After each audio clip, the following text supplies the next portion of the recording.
Hello दोस्तों, आज हम एक ऐसा आईना लेकर के आया हूं जिससे इस पूरे भारतीय समाज को और खास करके यहाँ की जो नेशनल मीडिया है उस मीडिया का पोल खोलता हुआ है। मैं बेसिकली कल एक जगह गया और वहां मैं रुका और जूस पीने लगा। जूस जो पिला रहा था उसके बगल में एक छोटा सा पार्क था। मैं पहुंचता हूं और जूस लेता हूं तो जूस लेने के बाद मैं देखता हूं कि वो जो जूस बेचने वाला है वो थोड़ा घबराया हुआ है और एक बीट वाले को वहां का जो लोकल पुलिस है उसको कॉल कर रहा है। बेसिकली होता यह है, ये वीडियो आप मेरे पीछे देख रहे हैं, होता यह है कि दो मीडिया वाले आते हैं, नेशनल मीडिया वाले, और उनके साथ दो कैमरामैन होते हैं।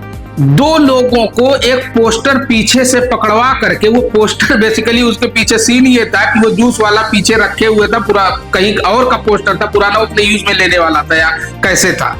उसमें होता यह है कि वो दो लोगों को और लाते हैं और पीछे से दो आदमी को पोस्टर पकड़ करके खड़ा करवा देते हैं। पोस्टर पकड़ के वो खड़ा होते ही है और वो लोग आगे सामने से वीडियो शूट कर रहे होते हैं और उस पर न्यूज कंटेंट बना रहे होते हैं। बेसिकली होता है कि वो जो ओरी है बॉलीवुड में, वो उसमें लिखा होता है आई एम ओरी, और राहुल गांधी जी का एक तरफ पोस्टर लगा होता है उसमें लिखा होता है आई एम सॉरी।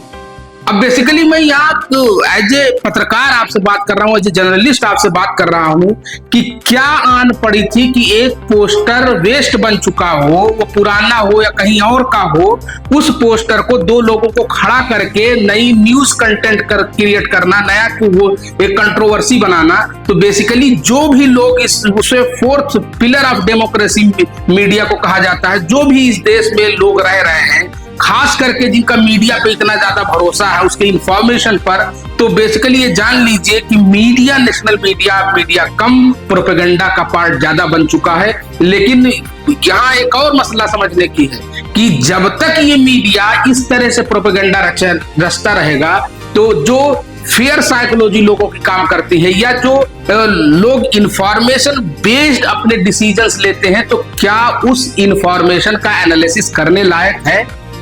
क्या वो इंफॉर्मेशन जो आपको परोसा जा रहा है वो प्रोपेगेंडा नहीं है? ये कैसे साबित हो सकता है?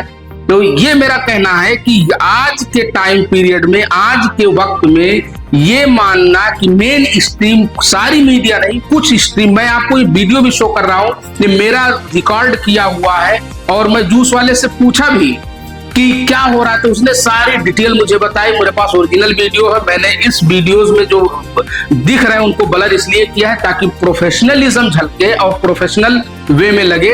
एज ए जर्नलिस्ट मैं आपसे ये बात करना चाह रहा हूं कि मेन स्ट्रीम मीडिया फिलहाल उसकी हालत क्या है इस देश में, ऐसे ही नहीं उसकी रैंकिंग घटती जा रही है। वर्ल्ड वाइड जो रैंकिंग होती है मीडिया की वो बहुत ज्यादा घट रही है। तो आप ये देखेंगे कि पूरे होल सिनेरियो में अगर विपक्ष को भी लगता है कि विपक्ष इंफॉर्मेशन बेस्ड या कंट्रोवर्शियल या प्रोपेगेंडा को काउंटर कर पाएगा, तो जिसके पास इतनी बड़ी बड़ी मशीनरी है उससे आप कैसे काउंटर करोगे? तो बेसिकली मीडिया को भी चाहिए कि बायस ना हो करके जो भी इंफॉर्मेशन फैक्ट हो, क्योंकि आपको बच्चे भी देखते हैं, आपको देश का हर वो लोग देखता है, आपके इंफॉर्मेशन से एनालिसिस करते हैं, आपके इंफॉर्मेशन से फैसले लेते हैं, तो ये कैसे मुमकिन है कि आप ऐसे प्रोपेगेंडा वाले वीडियोस बनाते रहें? Thank you.